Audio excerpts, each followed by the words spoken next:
Yo, RX back with another recap of UFC Vegas 85, Imavov versus Doladze. We back with another recap, the third of the year, and this one's definitely the worst of the year because holy shit was this card not great. Yeah, I'll cut right to the chase. This card is not good. There were some moments. I'll definitely say there were some good moments. But holy shit, did the bad outweigh the good here in many, many ways. So, all we can say, pretty much, is, it was an Apex card. And I'll talk more about it at the end of the video, but yeah, it's, really not that great. So, but whatever. It's the third card of the year, and it was not great. What can you do? It's not starting off February too hot, but it will get better. So, but enough rambling. The only thing I can think to say before I start is please like, comment, subscribe. 100 subs goal by the end of 2024. And unless I'm going to say something, which I'm pretty sure I'm not. Let's just recap some fights. 13 fights in total on this card, and there were some ups and downs. A lot of downs to begin the card. And let's start in the heavyweight division with a giant down, because, oh Christ. As we start the night off with Jamal Pogues versus Thomas Petersen. Long story short, for about 15 minutes, Pogues just dominated in the striking. In round 1, Pogues started off really well, and then Petersen got a takedown late with about 40 seconds left. That round could have went either way as he controlled the round until it ended. But then round 2 and 3, Pogues just outstruck him for 10 minutes and won. At being nice, you could say 29-28 Pogues, giving Petersen round 1, not round 3. But even that, I think, is pushing it to an extent. I scored at 30-27 Pogues, and yeah, it was a very not a great fight. I'll talk about Pogues first, since I'll give him a little respect. He still is a terrible fighter, but he looked good in this fight. He was able to really strike well, use his jab well. I'm pretty sure he has the reach advantage. Excuse me. Yeah, 3-inch reach advantage. Very useful, and he used it really well. And his takedown defense looked great. Really was able to stop Petersen's takedowns after round 1, like they were nothing. And he really looked good in this fight. The bad thing, I know who Jamal Pogues is outside of this fight, and he sucks. He just got really lucky getting to fight a complete joke of a fighter. So, yeah, I still don't think Pogues is that good, but he got a good one here. And now he moves to 2-1 in the UFC. Like, that sounds good on paper, but when you look at his wins, Josh Parisian, that was probably a worse performance than the Petersen one. He got beat up by Mick Parkin pretty easily, and then he got the win here. So, like I said, respect to Pogues, he got the win, and he looked decent. But when you really look into it, he still is a bad fighter in my opinion, and yeah, maybe he'll keep proving me wrong. His takedown defense did impress me. His cardio still ain't good. He's just lucky he's fighting another dude who has no fucking cardio. But, yeah. Respect to him. Get the win. And, 2-1 to UFC. Made me look stupid with my pick. To talk about his opponent, Thomas Petersen. Long story short, he's just another DWCS fraud.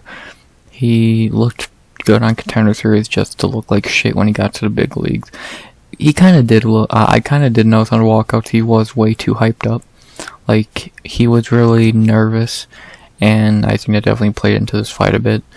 By the time he did calm down, it was like round 2, and he already was tired. So, like, this picture must be in a different weight class, because he definitely, this looks like he's made like 240, he's 260 something now. So, yeah, he's just not a good fighter. He can barely strike, and all he can really do is get you to the ground. And even then, his takedown entries are not very good, so if you can stop his takedowns, you can beat him easily like Pogues did. So Pogues just pretty much gave you the blueprint to beating Thomas Petersen. So yeah, just another DWCS bum that got a contract and will probably get cut from it in about a year or two. Simple. But yeah, very simple fight. It was a perfectly whatever fight to begin the night. Thank fuck it was not the co-main or some shit, because you know how much the UFC loves low-level heavyweights, especially in the Apex. But nah, this was a perfect placing for this fight. It was a perfectly whatever fight. Nothing crazy happened, but it wasn't the worst fight on the card by any means. So yeah, it was a fight. But now I guess we'll talk about who they should fight next. I love seeing this because that is the best heavyweight in the world. For Jamal Pogues, coming off a pretty fine performance, he could fight, let's see,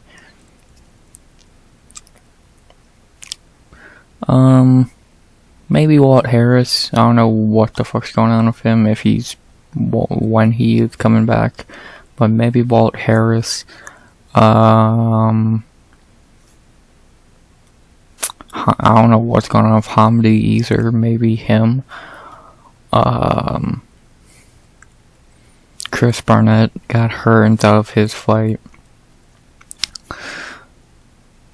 Yeah, like really no one around his level is open to a fight right now. Again, Walt Harris, Hamdi Abdelawab, or Chris Barnett are really the only names that come to mind. So I guess whoever wants to fight whenever Pogues is ready to go again is the simplest answer I could give. So yeah. And then for Thomas Petersen, I don't care. Dude fucking sucks. So yeah, pretty whatever fight. Fine performance by Pogues to get a big upset win. And who should they fight next? For Pogues, like just whoever they throw at him, because really no fights are jumping out since he is at such a niche point in the heavyweight division that there are so few people and most of them are booked. So yeah, fine performance by Jamal Pogues. After that, we head to our second fight of the night, the lightweight division, and it was a little better of a fight. It was no barn burner, nothing like that. It was a perfectly respectable fight, as we have MarQuel Mederos versus Landon Quiñones. Pretty decent fight. In round one, Landon definitely looked really good on the feet. Landon just wasn't good ever on the feet. In the grappling, he just looked better. But then round 2 and 3, it's a little like the Parkins fight, or not Parkins, the Petersen fight, where it was kind of close in the first, and then the other guy really took over. In round 2 and 3, Mederos really just took over the fight. He was doing better striking. The grappling exchanges were really inefficient and not really that important. So for pretty much 10 minutes, Mederos was just a better striker, and it got him the W. I saw a couple people, actually a good amount of people, say this was a robbery. How? Landon won round 1, Mederos got 2 and 3. It was close, but clear. I know probably a lot of people don't even know what that fucking phrase means, but it's definitely, because everyone either thinks it's no question this guy won, or it's a robbery. That's not how it fucking works. So, but this was a close but clear fight.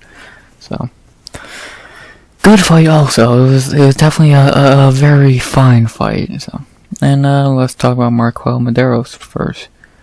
He looked decent in his debut. He looked fine against a dude who's not that great. But the one thing that definitely stood out to me, and that I will definitely be using into my future breakdowns of this guy's fights, is he's going to lose when he fights someone better, because he has a lot of holes in his game that a better fighter will easily exploit. Like he did a lot of things in this fight that he got lucky he was fighting Landon Quiñones. He got clipped a bunch of times. His takedown defense and like not leaving good entries were not that good. He's left a lot of red flags that if he rewatches this fight, hopefully he can patch up, but I don't know. So, fine debut for Mederos, but he definitely has some things to clean up in his game before his next fight, or he will be taking an L. So, he's definitely a guy I'll be watching to fade in his next fight. So, yeah, not really much more to say. To talk about the opponent, Landon Quiñones, yeah, not really much to say. 0-2 now in the UFC. I don't know what, like, this you can pretty much write off because, yeah, he looked good, but he had no chance of winning. This is, he really needed this one, but I don't think he'll get cut yet. I think he gets one more fight, especially since it was a little close of a fight, but he really needs to win his next fight, and I think he can beat some of the less talented guys. He's not that bad of a fighter. He's not as bad as I thought he was, but he's definitely not, I don't know if he's UFC caliber. Like, he's not terrible. I think there's worse fighters in the UFC, but do I really think he's this great fighter? No. I don't even think he's that good. He's very beatable, and this fight showed it. This fight was his, like, he definitely could have won this fight if he would just got more aggressive in the later rounds or done something, but he fought really passive aggressive later in the fight and it cost him. So yeah, he's a fine fighter, and maybe he'll get a win in his next fight depending on the matchup, but yeah, he's definitely not as, he proved me wrong that he's not that bad as I thought he was coming off a tough. So yeah, not really much more to say about Landon. Only thing left to say is who should they fight next. For Mederos, there's probably a decent little step up, because if they give him a big step up right away, he's going to lose. Someone like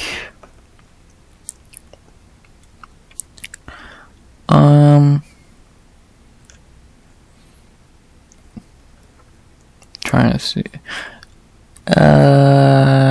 Evan Elder wouldn't be the worst fight in the world. Like Evan, but I think Mederos definitely loses that fight. Actually, Gabriel Benitez would be a very good fight for him. It's a step up, but not a crazy step up, and it's definitely a good fight for Mederos that I think he could and probably would win.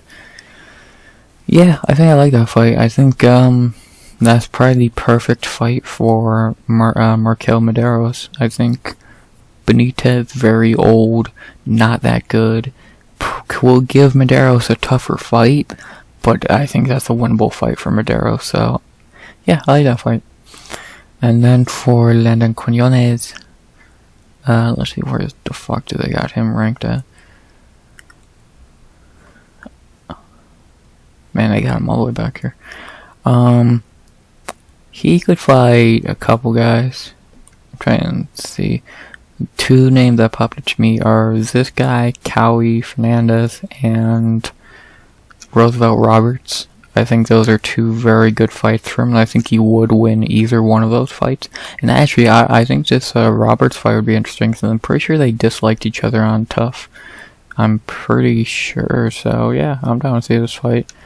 Mederos and Rob, I think that would be fine, so let's book it. And I think that's definitely a fight I would pick Landon to win. So, yeah. Not really much more to say about this fight. Perfectly fine fight. It was better than the first fight, but it's definitely not a fight you'll remember in a day or two. And, yeah. Only thing left to say is who should they fight next. I like MarQuel Mederos versus Gabriel Benitez, and I like Landon Quiñones versus Roosevelt Roberts. Mederos and Benitez seems like a very logical step up for Mederos, and Quiñones and Roberts, I think there's a little story behind it, and it's a very winnable fight for Quiñones. So, yeah, I think both make sense. I think both would be good fights to make. So, let's do it. Good debut for Mederos. After that, I'm not going to waste much time on this garbage. All I'm going to say about Luana Carolina versus Julija Stoliarenko, I'm literally just saying that for the timestamp. Yeah, for Julia Stoliarenko is just Ronda Rousey if she was a shittier fighter, and Luana Carolina is a shit fighter also. Cut them both. This is the most perfect nickname in MMA because that's all I feel when I watch her fight. No one cares. Next. Now I feel like we finally get to when the card really started to an extent. This was a pretty decent fight, and I say the first fight with actually some good, decent, skilled fighters on it. As we head to our fourth fight of the night in the featherweight division between Jeong Lee. I know I'm saying that wrong still. I fucking heard it earlier and I completely forgot how to say it again. Versus Blake Bilder. This was a really fun fight, and yeah, let's talk about Jeong Lee. Ha, I got it. Well, actually, no, my bad. I didn't even recap the fight. Yeah, for pretty much 15 minutes, Lee just outclassed Bilder. In round 1, Bilder was able to clinch up for most of the round, but eventually Lee broke off and kneed Bilder and hurt him really bad. Somehow didn't finish him. And then in rounds 2 and 3, Lee just dominated on the feet or on the ground on his way to a 30-27 victory. Yeah, not the most exciting fight, but it was a decent fight. And again, the skill jump from Stoliarenko to this is insane. So, but yeah, pretty basic fight. A lot like the Pogues fight to an extent, where it was rarely one-sided the whole fight. So yeah. But now let's talk about Jeong Lee. Really good win for Lee. He definitely needed this after a really bad performance in the road to UFC. Because again, he lost his fight to what is it, Ziha, or something like that. So he really needed to come out here and perform really well to make up for that, and he did. So this was definitely a really good performance by him. He really did impress me here. He looked really improved. He looked like a different fighter to an extent. His gas tank looked improved. His ground game looked way improved. Like, he just looked improved all around, and he looked really good in his toughest fight of his career on paper. So, and especially against a tough dude like Blake Bilder, he easily could have crumpled after round 1 after wasting a lot of gas on finishing him, but he kept fighting smart and continued to just dominate the rest of the fight. So, good shit by Jeong Lee. Not very much else to say. Like, it was another dominating performance by a fighter on this card. So, but again, a really needed performance, a really good performance by Lee. So, it's good. That's what he needed. To talk about his opponent, Blake Bilder. Yeah, what I said after the Nelson fight and what I said in my breakdown for this fight is definitely coming to fruition. He's just way too green. Like, he's not a bad fighter. That's the thing with Blake Bilder. He's not a bad fighter. He's just really, really green as a fighter. He still doesn't know. He leaves his chin open a lot. He makes bad fight IQ moves. He didn't improve from the Kyle Nelson fight. So, and that was a big fuck up on his part to not really improve. And a step up in competition after a loss, you fucking did not improve, and you got beat. What do you expect was going to happen? So, he really has to go back to the drawing board and think about what he's going to do to get better, because now his seat is probably getting a little hot. 2 L's in a row, not even looking good in those L's. He really has to win his next fight, or he might be packing his bags back to Cage Fury. So, I don't think Bilder's a bad fighter. He's just very green still, and if he doesn't get better, it looks like his UFC career will be over very quickly. So, yeah, not very much else to say. Besides, who should they fight next? For Jeong Lee, I have one idea in mind. I'll look to see if there's a better one, but I have one idea in mind, especially since it really plays into something that happened tonight. Another thing that happened tonight in the UFC, not even on this card, so I'll talk about that in 1 second. But, Yeah, I'm not really seeing a fight I like more than the idea I have. So I think I'm going to go with the idea I have, and that is, and they even talked about this on the broadcast, he should rematch Ziha, or whatever, Ziha. They should rematch, and I say that because Y is he whatever? What is his name? Thanks. He just won a contract literally earlier in the night because they did the road to UFC instead of on a card. They did it as a own little thing on Fight Pass after the Imvov card. So he got a contract and now he's back. Now he's in the UFC officially. So I say have these two rematch. I think after a very controversial first fight where I think a lot of people agree Lee lost, why not have him rematch? And they even brought this up after this guy won his contract, and so yeah, both these guys won on the same day. I think they are meant to fight again with that weird coincidence of them fighting on the same day. So let's rebook it. I think it will be even a better fight, because I think Lee has gotten better since that fight, and I think he's gonna learn from this fight. And I think he learned from the first fight, so I'm down to see this again. They'll probably head to some like Singapore or China some point in the year, so let's do it. And then for Blake Bilder, yeah, like I said, his seat in the UFC is really starting to get warm, so he really needs to win, and I think they will give him a I definitely think they'll probably give him a step back in competition after this, but who?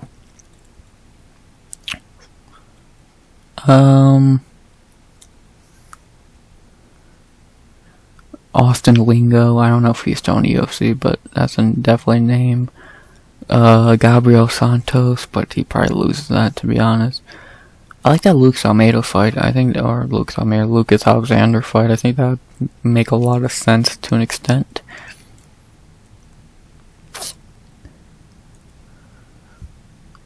Yeah, I like that Lucas Alexander fight. I think both are kind of in the same predicament right now. I think they're both pretty green fighters, and I think it would be a really interesting fight. So I'm down to see this fight.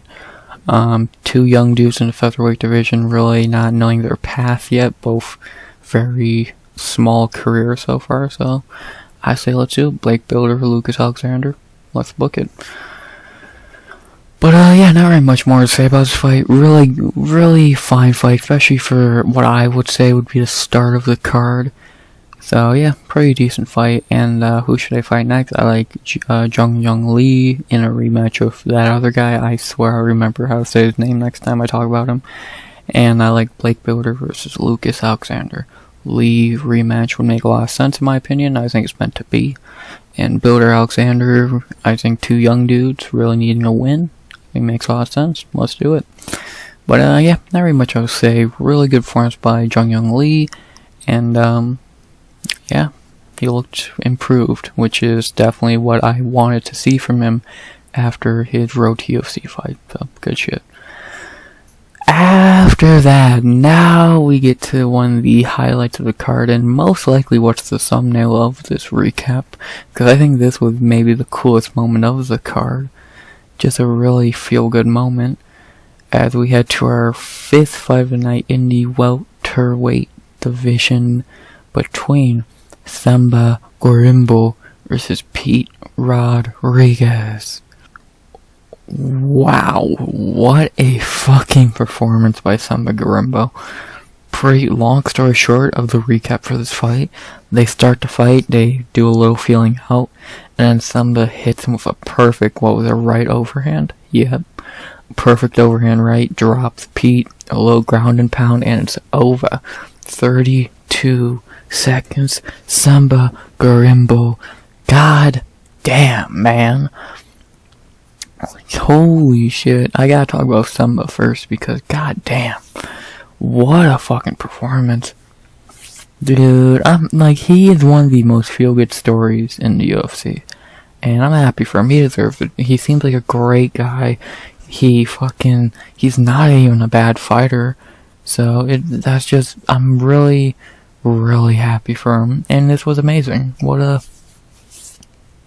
an amazing performance by Themba Gorimbo. Just really impressive. Like, I don't really know what else I can say. Oh, he didn't take any damage. He's perfectly fine to get ready to fight again. He deserves a pretty decent fight after this.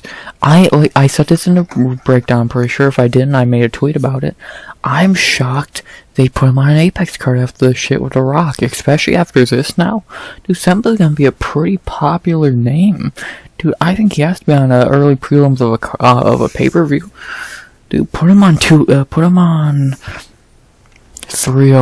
302, or put him, or if, like, let's see. I'm trying to, excuse me. I'm trying to think what fight nights are going where. I don't know. But give him a crowd. I would love to hear what kind of pop he gets when he walks out into a crowd, because I think he's a pretty big name at this point. I think a lot of people are I think he's starting to grow a really good fan base, and I'm happy for him. He seems like a great guy. And again, he's a good fighter, so good for him. Really, and by the way, he's meant to be the wrestler in this fight. The story coming into the fight and the breakdowns I watched for it was Themba was either going to get knocked out or he was going to take Pete down and win. Nah, bruh. He said, fuck you, knockout. Wow.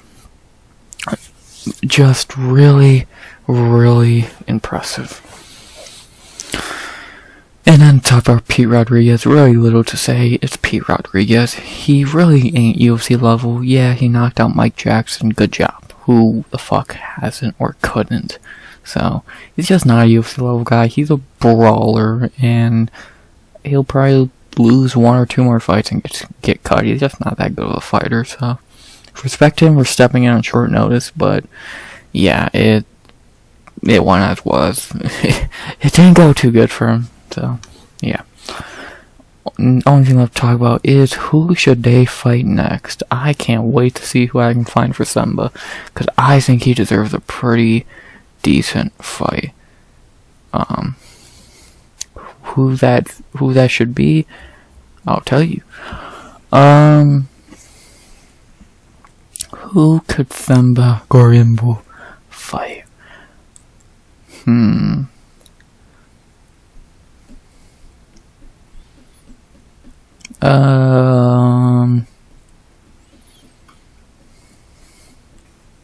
Hell, if the Leech ever fucking comes back.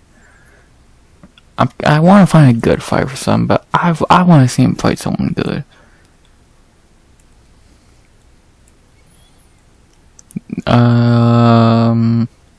Nico Price? Ooh, or Matt Semmelsberger?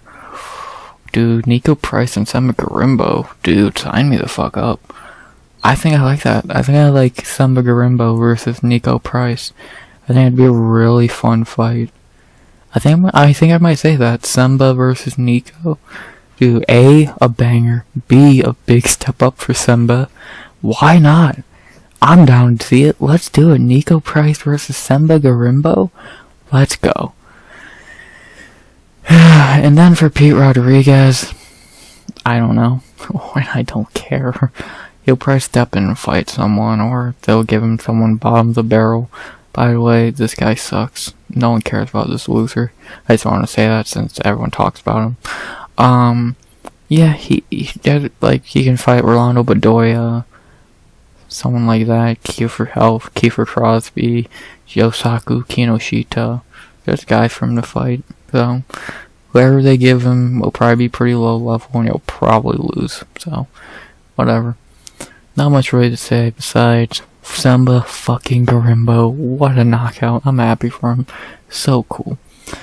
But, yeah, only thing left to say is who should they fight next? I like Themba Gorimbo versus Nico Price.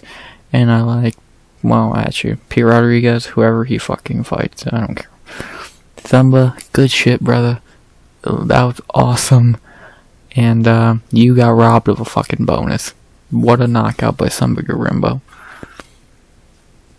Speaking of great performances, holy shit, what an upset in this fight. as we head to flyweight for an insane upset in our co-main of the prelims, as we have Charles Energy Johnson versus Azat Maksum. Wow. Okay. So in round 1, Azat beat the shit out of Charles Johnson, almost a 10-8.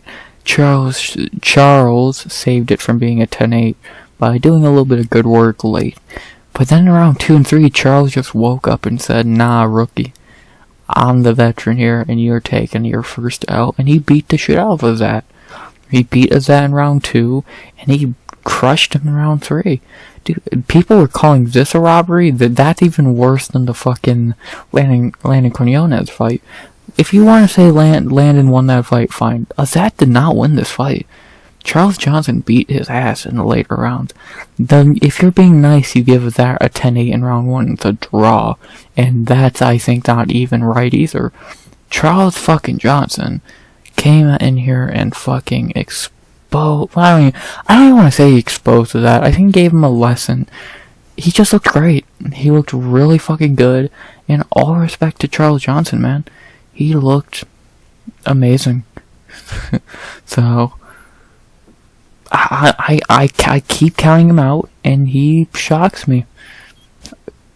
Like, I said he was gonna lose this fight and get cut. He wins this fight, gets the biggest one of his career, keeps his job, and looks great doing it. Good for him, man. Good for him.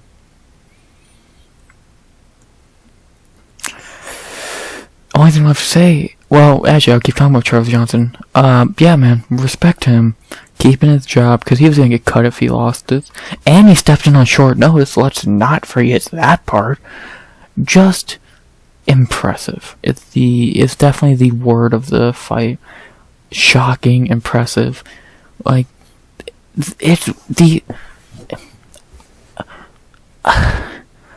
I think I said this in a breakdown if I didn't, and then now it's gonna sound like I'm just fucking backtracking, but Charles Johnson, like, that's one thing with Charles Johnson, he never just gets beat up in a fight, even if he loses.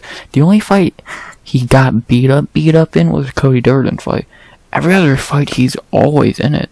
Mukayev, he was in it. Ode, he probably won it. He was in the Esteban fight, and late. Like, he's always in these fights, and this time he didn't. He was not just in it, he came back and won it. Respect to him, man. What a fucking upset. What a win. Charles Johnson, man, energy is right. And then for that Maksum, he's gonna learn from this. He's gonna learn from this and get better. Like, the kid's 29 years old, taking his first career L in a fight. He didn't even look that bad, and he just got, the veteran just did better work, and he's gonna learn this from this. This reminds me of Sadiq Youssef and Edson Barboza, and a bunch of, fucking, I could probably say, some other ones, where I'm blanking on some fights, but, yeah, he'll get better from this, I feel. I don't think he'll get mentally broken by this. I think he'll get better. And, yeah, and he's already pretty good out of this. But his gas tank did fail him. His killer instinct really did leave him and later in the fight. So did his fight IQ. He made some pretty bad decisions later in the fight. And, yeah, not really much else to say. I think he'll get better from this. I'll say that much. Keep your chin up and bounce back. So... But the only thing left to say now is, who should they fight next? And for the winner, I still can't believe I'm saying that, Charles Johnson, who should he fight? He deserves a big fight after this. He just took the O off a guy who was almost minus 300, and who pretty much 10-8'd him in round 1. So I think he deserves a pretty decent fight. But who?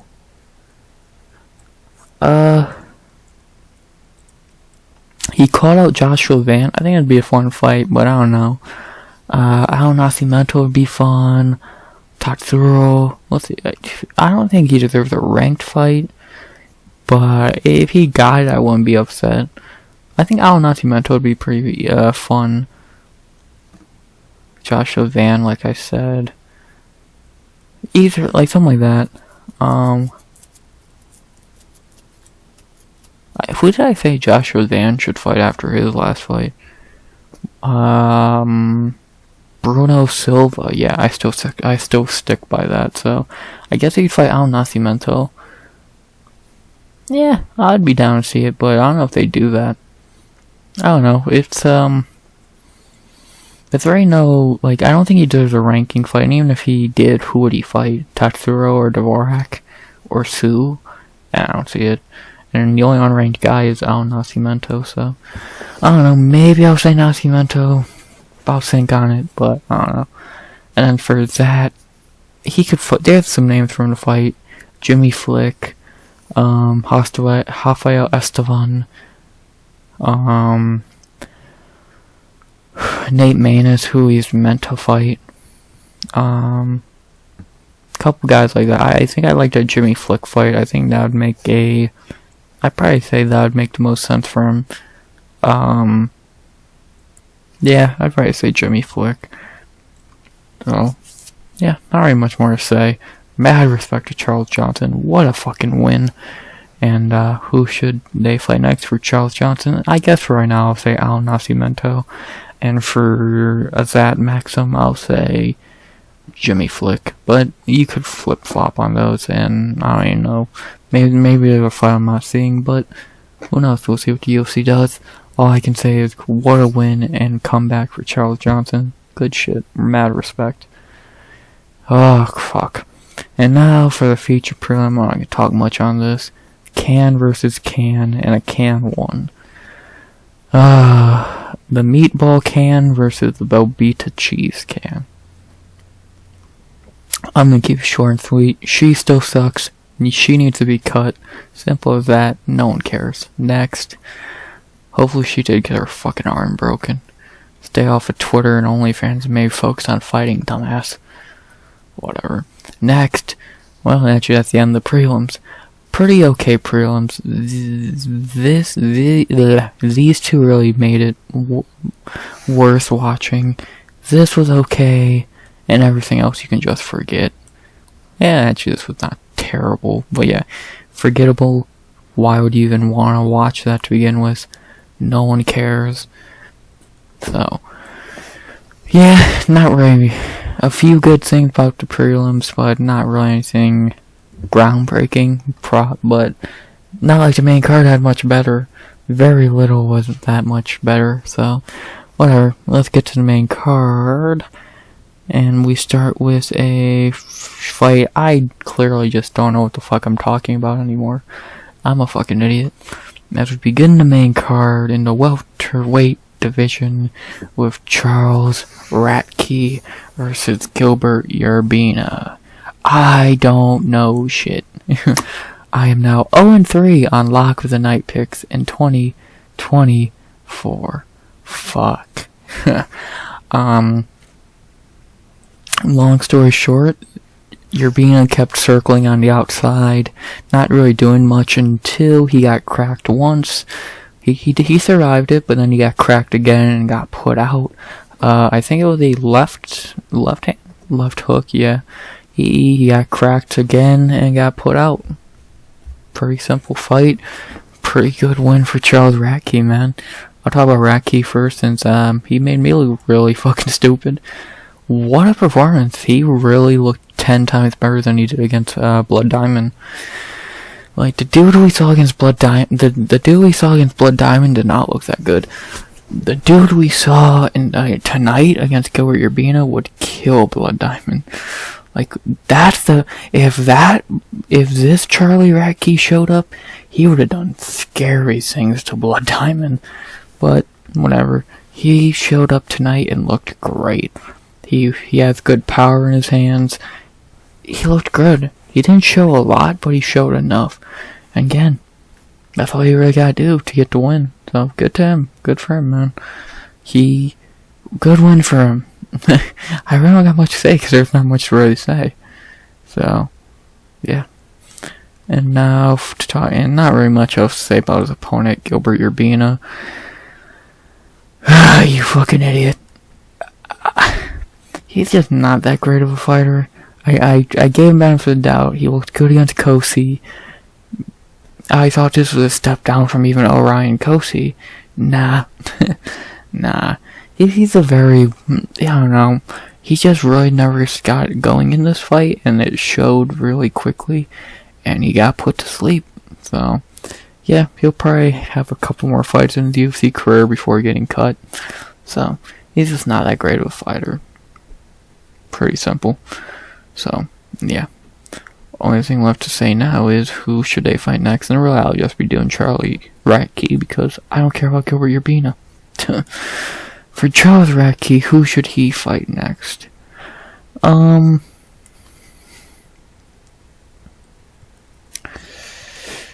Fugit ain't a bad option. I'm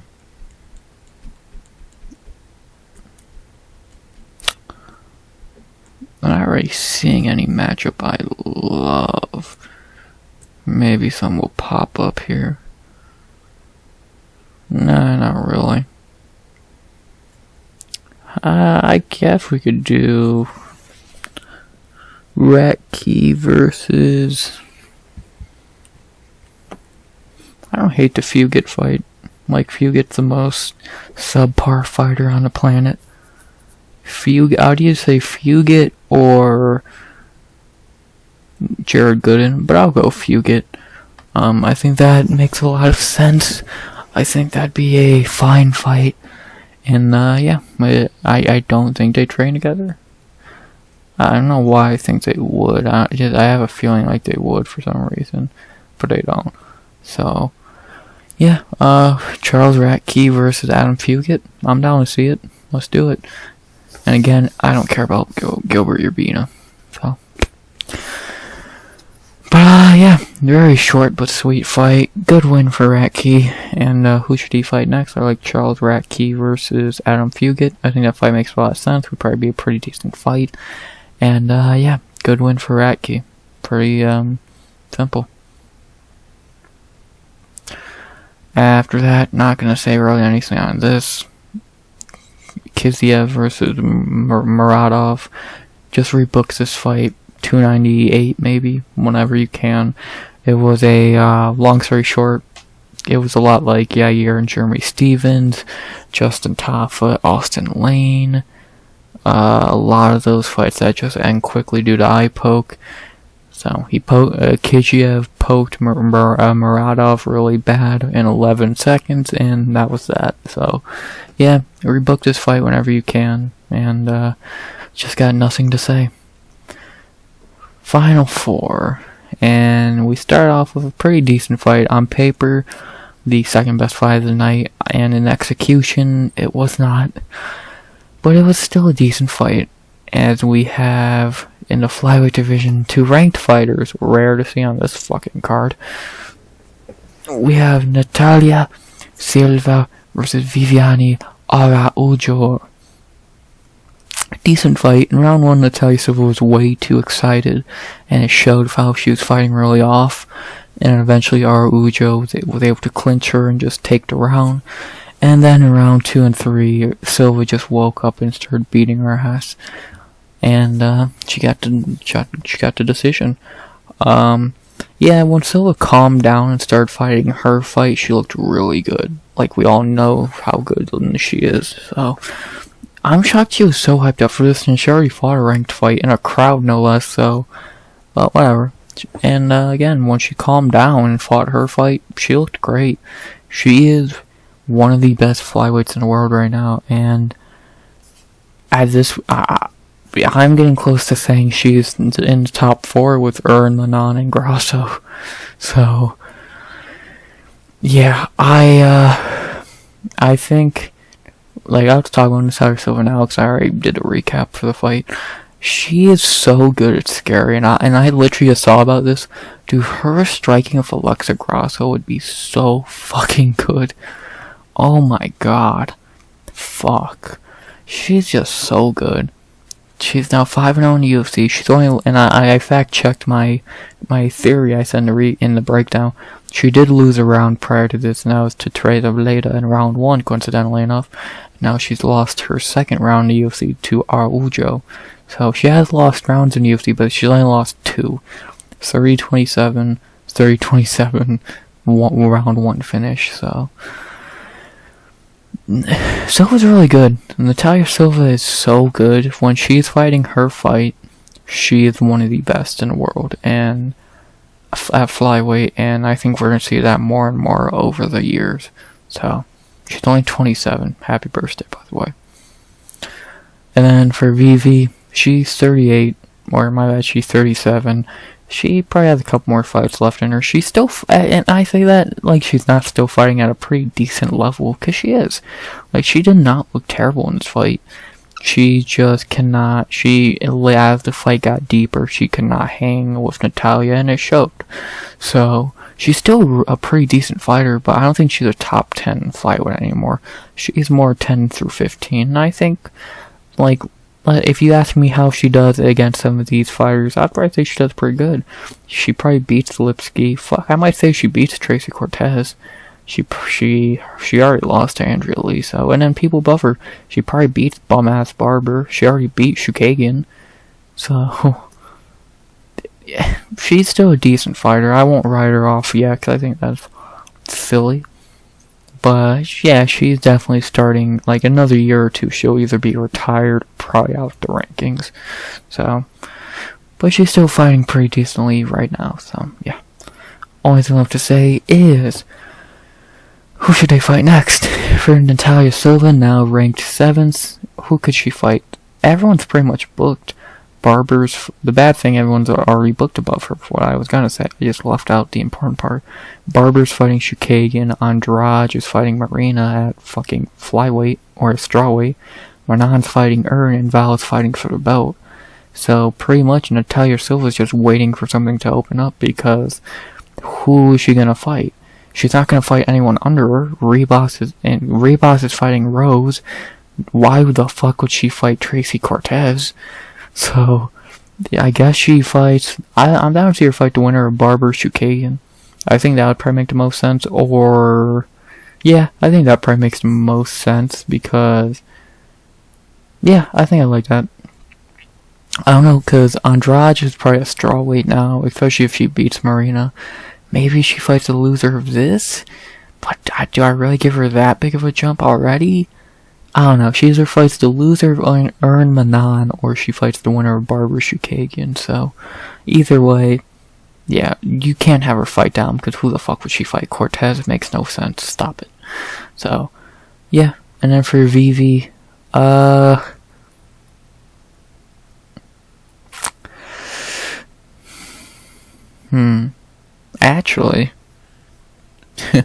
Actually, speaking of Mrs. Cortez, does she have a fight right now? I say Araujo versus Cortez. I think it makes a lot of sense, because if you look at it, Araujo is going to drop at least down to 8. Cortez will be not at 10. I think it makes sense. Araujo 1 is now what? She's coming off a loss. Yeah, makes sense. So yeah, I'd say Viviane Araujo versus Tracy Cortez, coincidentally enough. So yeah, I think that solves one of your two problems. You still don't know who the fuck Nat's gonna fight, but we'll figure that out at a different time. So yeah, not really much else to say. Really good fight. And who could they fight? Natália Silva, just wait and see. And I like Viviane Araujo versus Tracy Cortez. I think that fight makes a lot of sense, and probably be a pretty decent fight, to be honest. So, yeah, I'm down to see both those fights. So, well, there's only one. I only named one fight, dumbass. So, yeah, I'm down to see Cortez and Araujo. Natália Silva is scary good. After that, we had to welterweight for a fight that was not too predictable. Well, I mean, was not too unpredictable. I swear I know English, I'm just fucking stupid. Yeah, this fight was not too unpredictable. It was, I think we all knew what was gonna happen, pretty much, and it happened, so. as we have in the welterweight division for our third or fourth fight of the main card, Randy Brown versus Muslim Salikov. Not very much to say. The fight started off kind of slow. They threw some kicks, feeling out process, and then eventually Randy Brown just found his timing, hit a beautiful 1-2, dropped Salikov, and it was over. He won ground shot, done. Randy Brown with a vicious KO to get the W. I'll talk about Randy Brown first.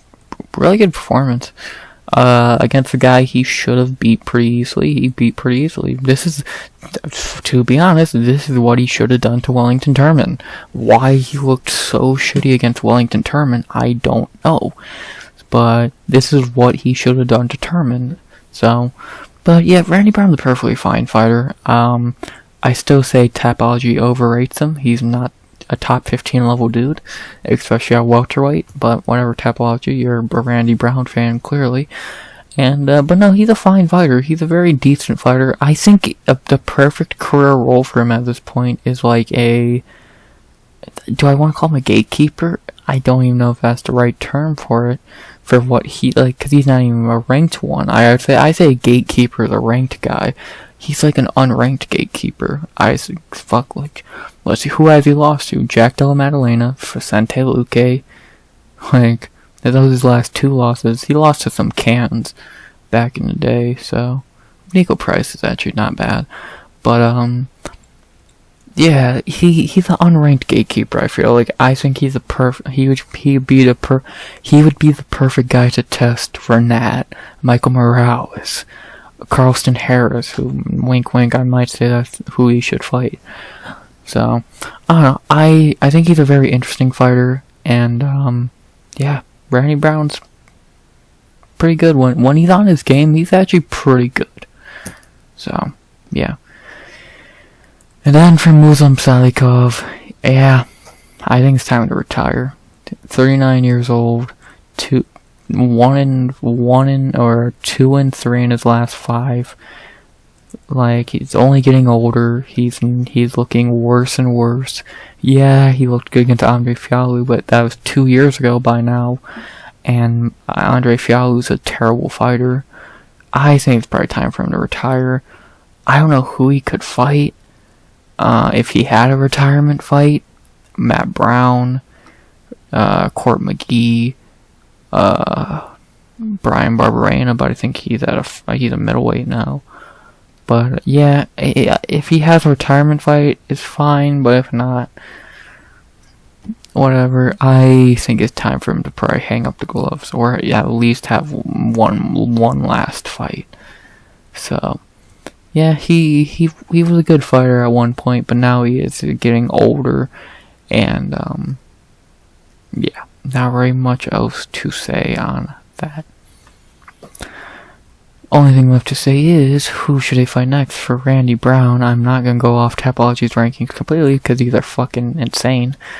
I think there's some good options for Randy. I don't know if he should get a ranked guy, because who would he even fight?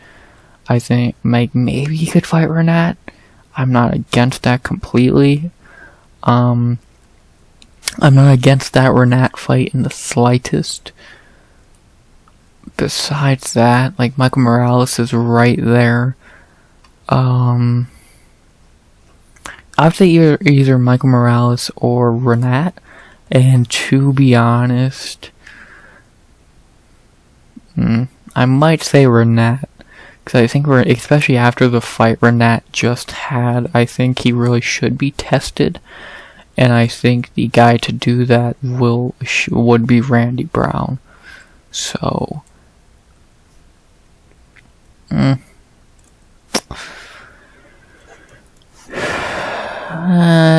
I think I like that fight, Renat and Randy Brown. It's either Renat or Michael Morales, and I would rather see.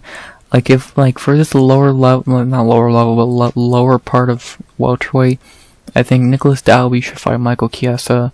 I think Michael Morales should fight Zaleski, and I think Randy Brown should fight Renat. So I like that. I think that'd be a pretty good combination. And so yeah, I'm down to see it. I really like to see how Renat does match up against a tall, lengthy dude like Randy Brown. To be honest, I would not be shocked if Randy Brown won that fight. But I'm down to see that fight. So let's do it, man. Not very much else to say besides that. Oh, for Salikov, again, if he did have a retirement fight, again, I'd probably say well, I don't know about Ponzinibbio, but like Matt Brown would be cool, Court McGee would be cool, someone like that would be cool, so, yeah. But not very much else to say. Really good knockout and performance by Randy Brown. And who should he fight next? I like him. I like Randy Brown versus Renat Farakhnadinov. And for Muslim, retire or one more fight. Simple as that. Not very much else to say. Good knockout. And that was probably the last time the card was actually good, because now we go into two pretty forgettable fights as we head into the super duper disappointing co-main that I won't talk about much because I don't think there's much to talk about. As we have Renato Moicano versus Drew Dober. What a boring fight. Moicano just had to fight like a bitch. Yeah, I just skipped, like, Moicano laid on Dober for 15 minutes. Very boring. Who cares? Like, the highlight of the fight was Moicano post-fight interview again, because that was hilarious. Fuck the MMA guru, that fat loser piece of shit. So, yeah, I agree with him on that shit. And then for Drew Dober, yeah, whatever.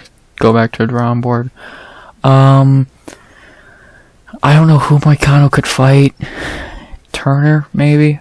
Dan Hooker. I'm down to see that Dan Hooker fight. I think that would be really entertaining. Yeah, I like the Dan Hooker fight a lot. I think that would make a lot of sense, to be honest. So, yeah, let's do that. Drew Dober, who knows? We'll see down the line.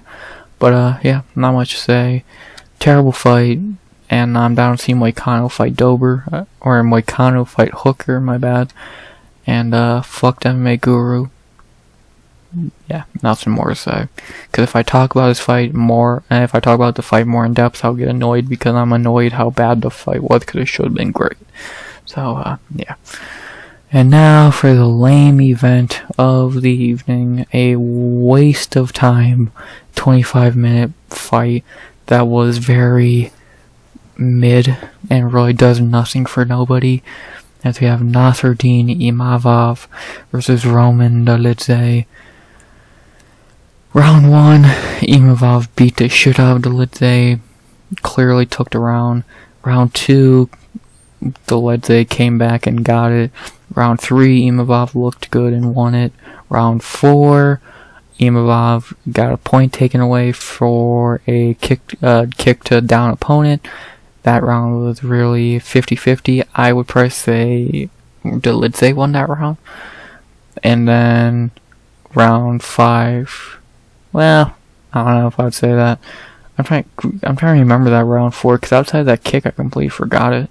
And then round 5, Imavov clearly won. So, yeah, I would probably say this is probably the best scorecard. I think this is a little much, but I'd say this is probably the best scorecard. The only round Dolidze could win is 2 and 4. He lost 1, 3, and 5 clearly. So. Yeah, very forgettable fight. Round 1 was round 1 and the round 4 kick were the highlights. You could forget everything else because, as predicted, two guys with bad gas tanks going for 25 minutes will not be entertaining. Wow. Fucking idiots. And I still say, what's the point of this being a main event? So the winner gets in the top 10 and gets to lose to a higher ranked guy. Whoopee. Whatever. Not gonna say much about each fighter. Imavov gets his first main event win. Now he's 1-1, and it's actually funny that his last 3 fights have been against Eric Nixick, because he fought Strickland beginning of last year, Chris Curtis some point last year, and now Dolidze, all guys trained by Nixick. So that's funny. So, yeah, Imavov's a perfectly mid fighter. He's never going to win a bout, but will win some fights.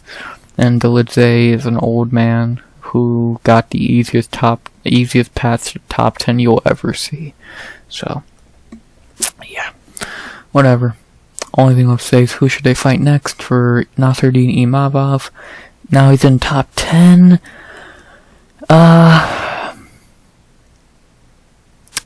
Who could he fight?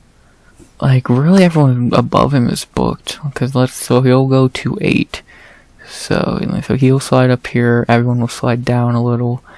Brennan Allen's fighting Vittori, Costa's fighting Rob, Jared's fighting nobody, but Jared will probably fight someone else. I have, if Costa does pull out the Rob fight, he probably will, hey, you can call it Imavov. Or I guess Imavov could fight Curtis. Or, not Curtis, Cannonier. Yeah, no one cares about this loser, you can't even see him down here. But, yeah, I'll take Imavov versus Cannonier in a terrible fight. But I think Cannonier still pretends he's getting a title shot for some reason, so. But, I think I'm down to see, Imavov fight Cannonier. I think that'd be an interesting fight, so. Yeah, I think all pathways lead to that fight, 'cause I don't know what else you would even do, so. And then for Roman Dolidze, so he's gonna drop down. He could fight,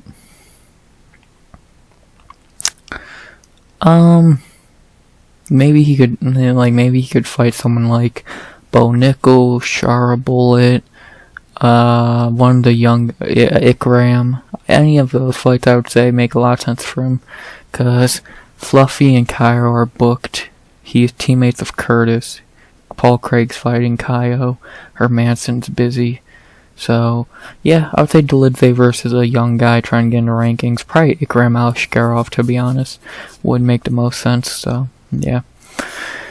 Not really much else to say. Pretty forgettable main event, besides, 2 moments, and, yeah. Who should they fight next? I like Nasruddin Imavov versus Jared Cannonier, and I like Roman Dolidze versus, we'll say, Ikram Aliaskhab. I think both of those fights would make a lot of sense. Imavov Cannonier would be fun, probably. Dolidze Ikram would be fun. So let's do it. Not really much else to say. I guess a good win for Imavov. Should have been a 3-round co-main. So, whatever. And, last thing to say, boom! That was the card. That was the full recap. To say how I did on picks, I went 6 of 13 for a perfect 400. I should have got this right if Moicano actually wanted to fight.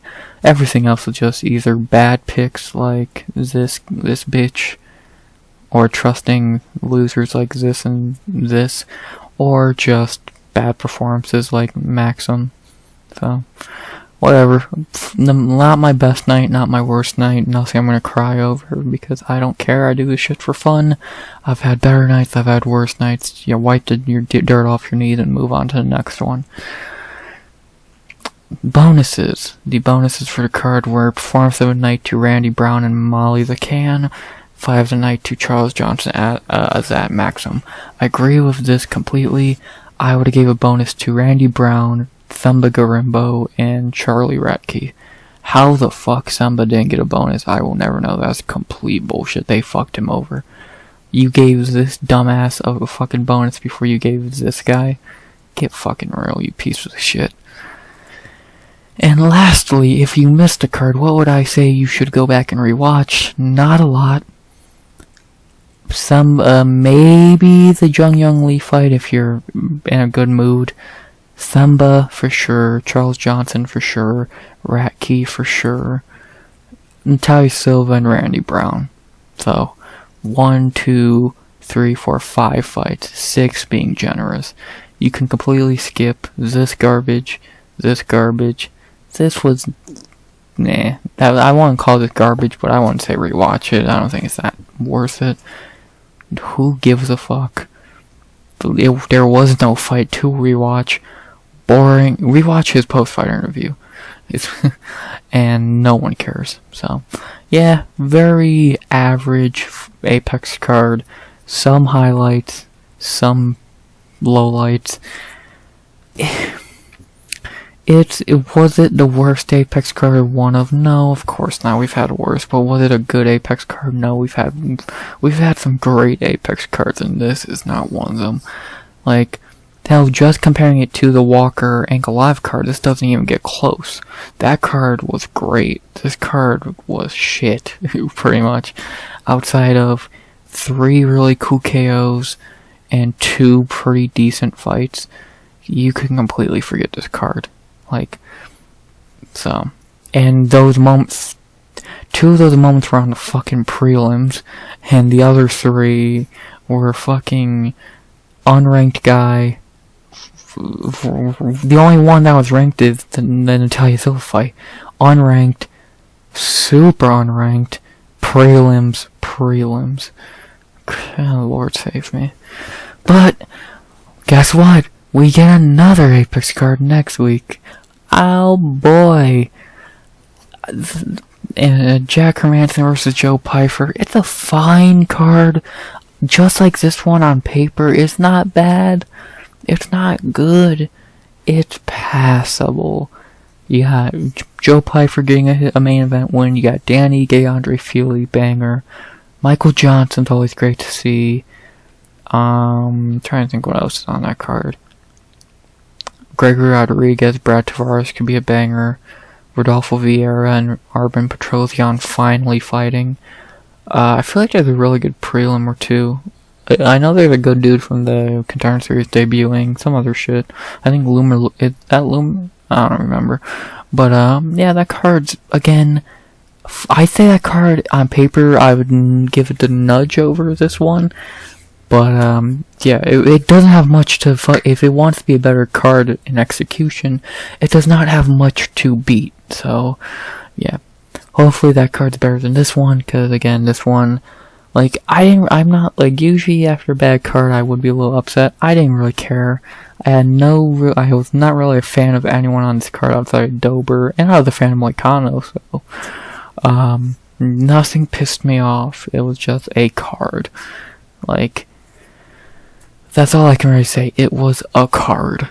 So, but I'll stop rambling and say, I hope you enjoyed the video. You'll hear from me next Friday. Well, actually, this Friday for the breakdown of UFC Vegas 86, Hermanson and Pyfer. And, unless I'm forgetting to say something, please like, comment, subscribe. 100 subs goal by the end of the year. And as always, RX out. Good vibes only and always.